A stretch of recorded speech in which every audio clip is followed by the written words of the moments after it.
Hello and welcome my beautiful stars. मैं आपकी host, आप सभी का मेरे इस चैनल स्टार्स मिस्टेक एन्चेंट्रेस पर दिल से वेलकम करती हूँ। तो गाइज, जो एनर्जी थीम फॉर टुडे वाली एनर्जीज में हमने जो शिफ्ट डिस्कस किया था वो हमारी फेमिनिन्स की एनर्जीज पर बेस्ड था। इस रीडिंग में जानेंगे कि आपके मैस्कुलिन की करंट ओवरऑल एनर्जीज आपको लेकर क्या कहती हैं। तो बने रहिए मेरे इस वीडियो पर, और अगर आप मेरे इस चैनल पर नए हैं तो आप सभी का दिल से स्वागत है। Please subscribe to this channel and hit the bell notification to get the updates from this channel. तो चलिए बढ़ते हैं एनर्जीज की तरफ। जैसे कि यहाँ पर करंट ओवरऑल एनर्जीज के लिए कार्ड्स देख सकते हो, the strength, the emperor and two of wands. ये आपके मैस्कुलिन की एनर्जीज हैं, और ऑन द अदर हैंड आप लोगों की energies S of coins, princess of coins and the temperance. तो आज आपकी मैस्कुलिन की एनर्जीज एक डिफरेंट वे में शो हो रही है मुझे। कहने को तो मतलब इनका जो नेचर है वो काफ़ी ज़्यादा प्रैक्टिकल होगा। आपके मैस्कुलिन की एनर्जीज काफ़ी ज़्यादा आप लोगों के लिए अनप्रेडिक्टेबल होंगी। कभी ये किसी वे में बिहेव करते हैं तो कभी किसी और वे में बिहेव करते हैं। तो आपने इनका जो भी साइड देखा है गैस, वो आइदर बहुत ही ज़्यादा प्रैक्टिकल होगा, अनइमोशनल होगा, ये अपने आप को एक एम्परर की तरह शो करते होंगे। लाइक इन पर आपकी किसी भी इमोशनल बातों का कोई असर नहीं होता, ऐसे ये दिखाते हैं। या फिर आप कुछ भी कह जाओ, कुछ भी इनके सामने बाउंड्रीज या कंडीशनिंग रख लो, ये कुछ भी नहीं वहाँ पर रिएक्ट करते होंगे। अगर ऐसा सिनेरियो इन्होंने आपकी तरफ शो किया है तो इनके अंदर जो आजकल एक शिफ्ट ये फील कर रहे हैं कि एक एम्परर से सीधे ये एक हो सकता है इमोशनल किंग, यानी कि किंग ऑफ कप्स की तरह महसूस कर रहे होंगे। मतलब एम्परर वो पर्सन होता है जो अपनी फीलिंग्स को बहुत ही ज़्यादा प्रोटेक्टेड या गार्ड करके रखता है। इवन किंग ऑफ कप्स भी ऐसा ही पर्सन है जो खुद को बहुत ही ज़्यादा प्रोटेक्टेड रखता है, अपनी फीलिंग्स को एक्सप्रेस होने नहीं देता। बट उसका जो कैरेक्टर है, किंग ऑफ कप्स का जो कैरेक्टर है, वो एक इमोशनल पर्सन है। लेकिन यहाँ पर जो एम्परर है, this person is a really very emotionless person. तो जब आपके पर्सन अपने अंदर वो एक इमोशनल फ्लो फील कर रहे हैं, दे आर गेटिंग सरप्राइज्ड कि ये मेरे साथ क्या हो रहा है। यहाँ पर द स्ट्रेंथ वाली एनर्जीज यही कहती हैं कि ये अपना सेल्फ कंट्रोल बहुत ही ज़्यादा मेंटेन रखने की कोशिश कर रहे हैं कि कहीं मैं फिसल ना जाऊं, कहीं मैं हार ना जाऊं, अपने इस एम्परर वाली पोजीशन को मैं लूज ना कर बैठूं। यहाँ पर टू ऑफ वॉन्ड्स की एनर्जीज यही कहती हैं कि इनके दिमाग में काफ़ी सारी चीज़ें एट अ टाइम चल रही हैं। एक साइड इनकी पोजीशन मैटर करती है जो कि लोगों के सामने बनी हुई है, आपके सामने बनी हुई है।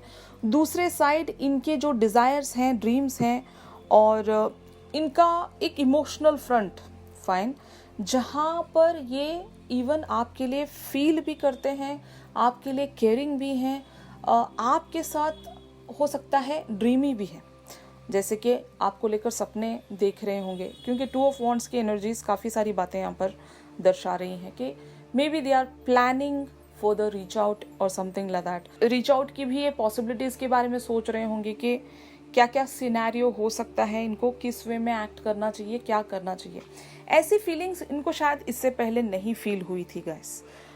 मैं इनकी एनर्जी से बहुत ही ज़्यादा क्लियर हूँ। अगर ये पर्सन ऑलरेडी आपके साथ एक कनेक्शन में बने हुए थे, और जहाँ पर आप लोगों का कनेक्शन मोस्टली किसी कंडीशनिंग के बेसिस पर था, जैसे कि सिर्फ एक कैजुअल रिलेशनशिप हमारा रहेगा, या फिर हम सिर्फ दोस्त बने रहेंगे और इस कनेक्शन को हम आगे नहीं ले जा सकते। अगर आपने ऐसी बातें ऑलरेडी डिसाइड करके रखी थी, most of the feminines and masculines, इन लोगों का पहले तो एक कमिटमेंट में आना बहुत ज़्यादा मुश्किल होता है। कहते हैं कि ट्विन फ्लेम्स के लिए यूनियन बहुत ज़्यादा डिफ़िकल्ट होती है। तो आप दोनों के बीच में ऑलरेडी ऐसा कुछ डिसाइड हो चुका था कि चलो यार, हम सिर्फ दोस्त ही बन के रहेंगे और हम कमिटमेंट के बारे में डिस्कशन नहीं करेंगे। अगर ऐसी डिस्कशन आप लोगों के बीच में तय हो चुकी थी, फैसले हो चुके थे, अब ऐसी सिचुएशन आपके मैस्कुलिन सेंस कर रहे हैं कि ये इस वे में क्यों फील कर रहे हैं, जहाँ पर ये आपके साथ एक कमिटमेंट भी इमेजिन कर रहे हैं, आपके लिए एक प्रोवाइडर बनना चाहते हैं, केयरिंग पर्सन बने हुए हैं, इमोशनल पर्सन बने हुए हैं, काफ़ी सारी बातें इनके दिमाग में आ रही हैं, ये कैसे हो गया, सडन शिफ्ट इनके अंदर ये कैसे आ गया। तो मे बी इस चीज़ को लेकर ये काफ़ी ज़्यादा सोच रहे होंगे। यही इनकी आज की एनर्जीज़ हैं। ये शुरू से लेकर आज तक की सारी बातों को शायद सोच रहे होंगे और अपने अंदर एक चेंज देख रहे हैं। क्योंकि मैं एक एम्परर से सीधे किंग ऑफ कप्स की एनर्जीज में आ रहा हूँ या आ रही हूँ, जो भी है, यहाँ पर जेंडर स्पेसिफिकेशन नहीं है। एक प्रैक्टिकल पर्सन से सीधे इमोशनल पर्सन बनना हर एक के माइंड पर एक क्वेश्चन छोड़कर जाता है। तो आपके पर्सन के माइंड पर ऐसे कई सारे क्वेश्चंस हैं। आपने इनके अंदर कितना ज्यादा चेंज लाया है ये इन्हीं को पता है, वरना ये पर्सन कुछ और ही थे, अब ये कुछ और ही हैं। और धीरे धीरे जो इनकी डे बाय डे एक ट्रांसफॉर्मेशन हो रही है, और मोस्ट ऑफ द केसेस में अगर आप इस पर्सन के साथ एक कांटेक्ट में हो तो ये अगर वॉक अवे हो जाते हैं सडनली बिना कुछ बताए या फिर बिना कुछ कहे, ये आपको इधर ब्लॉक कर देते हैं या फिर आपसे बात करना अगर बंद कर देते हैं, तो रीज़न यही है कि ऐसी फीलिंग इन्होंने कभी फील नहीं की। जो आज ये फील करते हैं उनकी इस फीलिंग में बहुत ज़्यादा चेंज आया है। वरना ये ऐसे पर्सन थे जहाँ पर इमोशनल चीज़ें इनके लिए बिल्कुल भी मैटर नहीं करती थी। हर चीज़ इनके लिए कैजुअल था। प्यार इनके लिए सिर्फ नाम के लिए था। प्यार का ये रियल मीनिंग ही नहीं जानते थे। लेकिन जब से आप इनकी लाइफ में आए हो, इनका परसेप्शन ही चेंज हुआ है। ये आप प्यार की रियल मीनिंग को समझने लगे हैं, यू नो। या फिर ऐसा भी हो सकता है इन्होंने अपने आप को इतना ज़्यादा इसलिए प्रोटेक्टिव बना कर रखा होगा कि पास्ट में इनके कुछ रिलेशनशिप रहे होंगे जहाँ पर इनका दिल टूटा था, और तब इन्होंने खुद को एक बहुत ही प्रोटेक्टिव वे में अपनी इमोशंस को छुपाकर या फिर प्रोटेक्ट करके संभाल कर रखा था।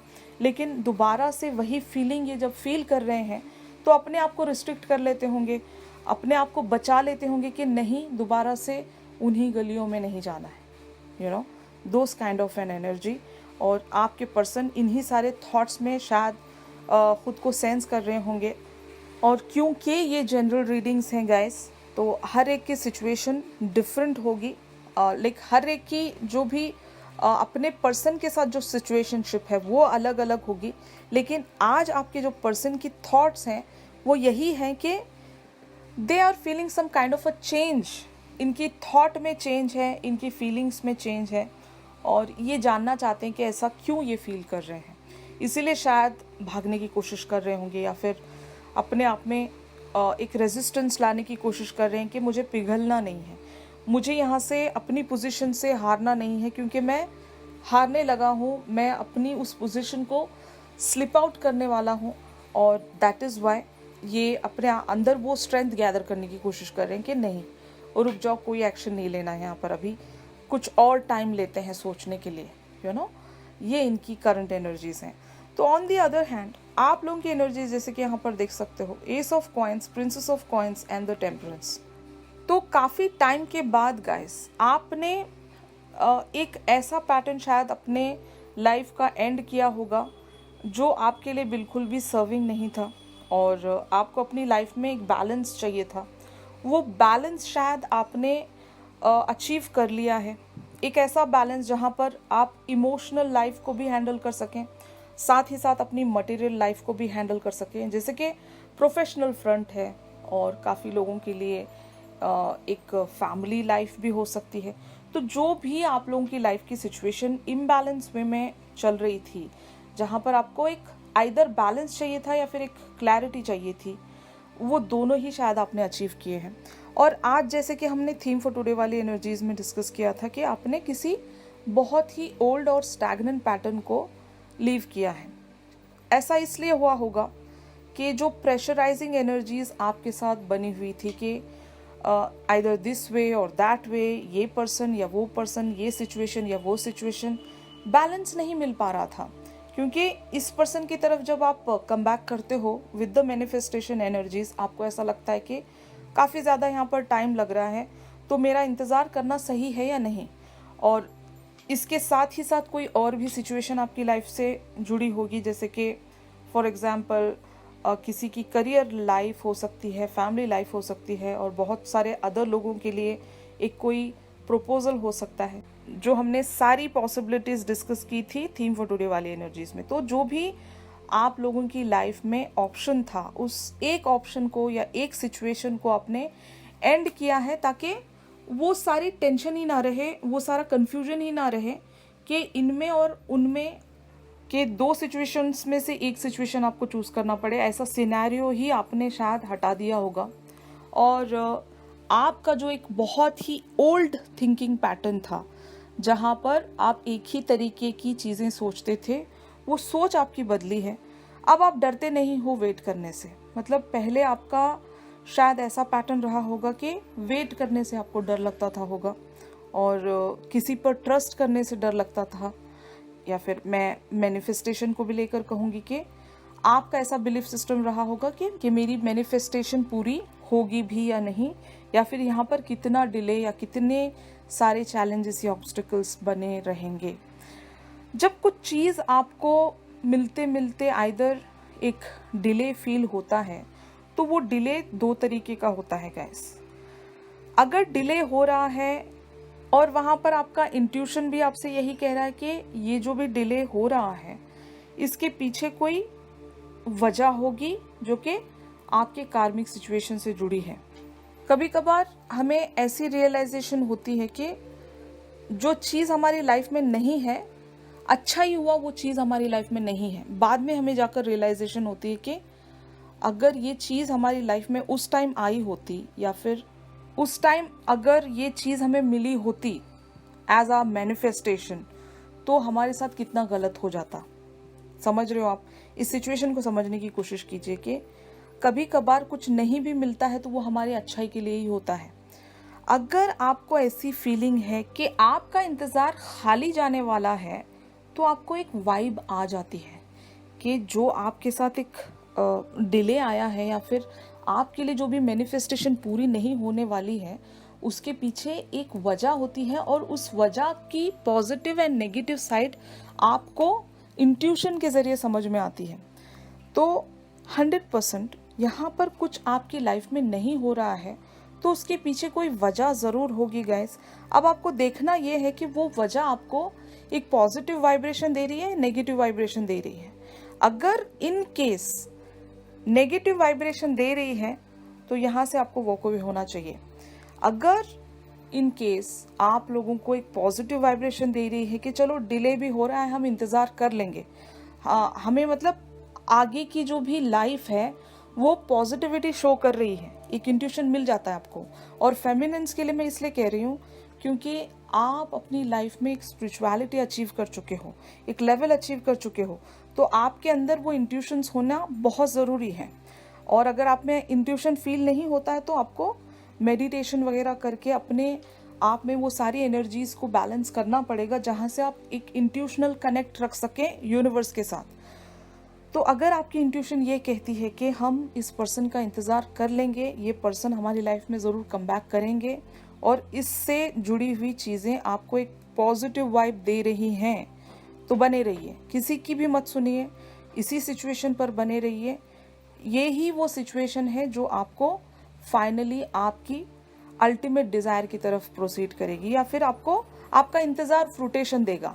आपका इंतज़ार खाली नहीं जाएगा, लेकिन आपका इंट्यूशन आपसे ये कह रहा है कि नहीं, इंतज़ार करना वेस्ट है, और ये इंतज़ार हमें फाइनली वो फ्रूटेशन नहीं देगा, ये आपका दिल कह रहा होता है। मतलब बहुत लोगों में इंट्यूशंस होती हैं गाइस। जब हम अपनी इंट्यूशन को इग्नोर करके फिर भी पॉजिटिव बने हुए हैं, और अंत में जाकर हमें ये पता चलता है कि यार कि हमें वो इंतज़ार करना ही नहीं चाहिए था, हमारे लिए एक नेगेटिविटी दे गया, या फिर हमारा जो इंतज़ार था वो वेस्ट चला गया। उस सिचुएशन में जाकर लैंड होने से अच्छा है पहले ही अपने इंट्यूशंस के साथ कनेक्ट कर लीजिए, और देखिएगा कि क्या ये आपका इंतज़ार सही है या गलत है। और जानबूझकर भी पॉजिटिव बनना, अपने इंट्यूशंस को इग्नोर करते हुए, ये भी एक बेवकूफ़ी है। तो मैं ये कभी सजेस्ट नहीं करूँगी आप लोगों को। जहाँ पर आपका इंतज़ार बनता है और आपको इंट्यूशंस भी हैं कि यस ये इंतज़ार आपका सही बैठ रहा है, तभी बने रहिए। अदरवाइज जब आपका दिल कह रहा है कि वॉक अवे, तो जस्ट वॉक अवे, वरना आप लोग पछताओगे गाइस। फाइन। तो I hope you are getting my message कि मैं आप लोगों से क्या कन्वे करना चाहती हूँ। अगर आप समझ रहे हो तो आज की ये जो सजेशन आपके लिए आई है वो भी आप समझ जाओगे कि इनर फायर आपका किस डायरेक्शन की तरफ आपको लेकर जा रहा है, ये आपको देखना है। आपके अंदर पैशन है ना, आपको एक एनर्जी का बूस्ट मिला है, तो इन सारी एनर्जी से आप क्या मैनिफेस्ट करना चाहते हो अपनी लाइफ में, ये देखना होगा आपको। और जो आप मैनिफेस्ट कर रहे हो वो आपको पॉजिटिव रिजल्ट देगा या नहीं, इन सारी चीज़ों का आंसर आपको अपने हायर सेल्फ से, अपने इनर सेल्फ से मिलेगा। तो try asking your inner self कि whether this situation is going to mend or not, या फिर ये सिचुएशन आप लोगों के लिए फ्रूटेशन देगी या नहीं। ओके, तो अब देखते हैं कि आपके मैस्कुलिन आपके लिए 3D लेवल पर क्या फीलिंग्स रखते हैं। जैसे कि यहाँ पर आप कार्ड्स में देख सकते हो, queen of coins, 3 of coins, 9 of wands, king of wands. तो ज़रूर गाइस, आपके पर्सन आपसे कुछ छुपा रहे हैं, अपनी फीलिंग्स छुपा रहे हैं, और देखना चाहते हैं और समझना चाहते हैं कि ये इस वे में क्यों फील कर रहे हैं आपके लिए, वरना इससे पहले शायद ये बिल्कुल ही अलग पर्सन थे। ये जो ट्रांसफॉर्मेशन का रीज़न ये जानना चाहते हैं कि इनके अंदर ऐसी ट्रांसफॉर्मेशन क्यों हुई, क्या वजह थी, इस कनेक्शन का राज क्या है। और ज़रूर इनको एक चीज़ तो पता होगी with the queen of coins energies के आपका इनकी लाइफ में इस तरीके से बने रहना और कभी ना टूटने वाला बंधन आप दोनों अगर शेयर कर रहे हो, तो इसके पीछे क्या वजह है। क्योंकि 9 ऑफ वॉन्ड्स इनकी भी एनर्जीज हैं, ये भी आपको जाने नहीं देना चाहते। तो इनका क्वेश्चन खुद से ये होगा कि मैं क्यों यहाँ से नहीं हट पाता, या फिर मैं यहाँ से क्यों वॉक अवे नहीं हो पाता या नहीं हो पाती। तो ये वजह ये जान रहे हैं, और आपको अगर दूर से ये स्पाइक कर भी रहे हैं गाइस, तो इनके अंदर एक ऐसा पैशन बिल्टअप हो रहा है कि maybe they are getting into the competitive energies. जैसे कि अगर आपकी लाइफ में कोई और पर्सन है जहाँ से ये आपको स्पाइक कर रहे हैं, अगर इनको लगता है कि कहीं आप मूव ऑन तो नहीं कर जाओगे, यू नो, अगर ऐसा भी सोचते हैं, तो अपने अंदर ये जेलस वाली एनर्जी सेंस करके इनको डर लगता है कि मैं क्यों जेलस फील कर रहा हूँ, मुझे तो ऐसे फील नहीं करना चाहिए, मुझे तो, मेरा तो ऐसा एटीट्यूड ही नहीं रहा है, लेकिन मैं इस पर्सन को अपनी लाइफ की क्वीन ऑफ कॉइन्स क्यों देखता हूँ, और मैं इस पर्सन के लिए क्यों जेलस फील करता हूँ। अगर इनकी लाइफ में कोई और पर्सन आ गए तो मुझे इतनी प्रॉब्लम क्यों हो रही है। मतलब एक जनरल क्वेश्चन है इनका कि ऐसा क्यों हो रहा है मेरे साथ। तो ये फीलिंग्स में आपके मैस्कुलिन बने हुए हैं गाइस। इनके मन में ढेर सारे क्वेश्चंस शायद बिल्टअप हो रहे हैं, और शायद ये अपने उस इनर फायर को सेंस कर रहे हैं कि ये इनर फायर आखिर आया कहाँ से, क्यों मैं इस कदर इस पर्सन की तरफ खींचा चला जा रहा हूँ या खींची चली जा रही हूँ। तो finally where this situation is leading, the Hierophant, Knight of Wands, Justice and the Wheel of Fortune. मैंने आपको एक बात बताई थी गाइस कि बहुत जल्द यहाँ पर एक साइकिल एंड होगा, एक लाइफ का फेज, एक लाइफ का साइकिल जो एवरी डेकेड यानी कि हर 10 ईयर्स में ये शिफ्ट आता है। तो वही शिफ्ट आप लोग शायद सेंस करने वाले हो। बहुत सारे लोगों की एनर्जीज यहाँ पर ऐसी होंगी कि आप लोगों को मिले हुए 10 साल कंप्लीट हो रहे होंगे। यू नो, आप शायद इस पर्सन से 10 साल पहले मिले थे, भले एटलीस्ट जानते थे या नहीं जानते थे। हो सकता है इस पर्सन को काफ़ी सारे लोग आइदर 10 साल पहले से जानते हैं, या फिर 10 is the significant number, 10 months, या फिर बहुत लोगों के लिए 10 ईयर्स। तो अगर ऐसा कोई सिनेरियो है जहाँ पर 10 इन्वॉल्व है, तो ज़रूर ये शिफ्ट अब बदलने वाला है। अब आप लोगों का जो साइकिल है वो चेंज होने वाला है। कुछ चीज़ें यहाँ पर रिपीट होंगी, जैसे कि आप शुरुआत में जिस भी वे में इस पर्सन से मिले थे, वो आइदर सारी यादों को आप शायद फील करोगे, क्योंकि ये भी फील कर रहे हैं, और जब उन सारी यादों को आप कलेक्टिवली इमेजिन करोगे, सोचोगे, तो ज़रूर एक शिफ्ट आप लोग शायद सेंस करोगे, और उस शिफ्ट के चलते आप दोनों दोबारा से गिव एंड टेक में आने वाले हो। मतलब it is kind of an unfinished symphony guys. यहाँ पर बहुत कुछ बाकी है, और इस पर्सन को वो सारी बातें एक एक्शन लेने पर मजबूर करेंगी। तो ये शिफ्ट आप दोनों ही के लिए बहुत ज़्यादा सिग्निफिकेंट रहेगा। कुछ यहाँ पर चेंज होने वाला है गैस, ये स्टैग्नेंट पैटर्न एंड होकर कुछ नया यहाँ पर बिगिन होने वाला है। यही आउटकम है इन सारी एनर्जीज का, एक पॉसिबल आउटकम मैं कह सकती हूँ। ओके, तो आज की एनर्जीज में आप लोगों के लिए बस इतना ही था गाइज। अगर ये शिफ्ट आप लोगों के साथ रेजोनेट कर रहा है तो ज़रूर मेरे इस वीडियो को लाइक कीजिए, और अगर आप मुझसे प्राइवेट सेशन सीख कर रहे हो तो मेरी दी गई कॉन्टैक्ट डिटेल्स पर आप लोग मुझसे कॉन्टैक्ट कर सकते हो गाइज। तो चलिए मिलते हैं अपने अगली रीडिंग्स में, तब तक के लिए आप सभी अपना ख्याल रखिए। Stay positive, stay safe, God bless you all, take care, bye bye.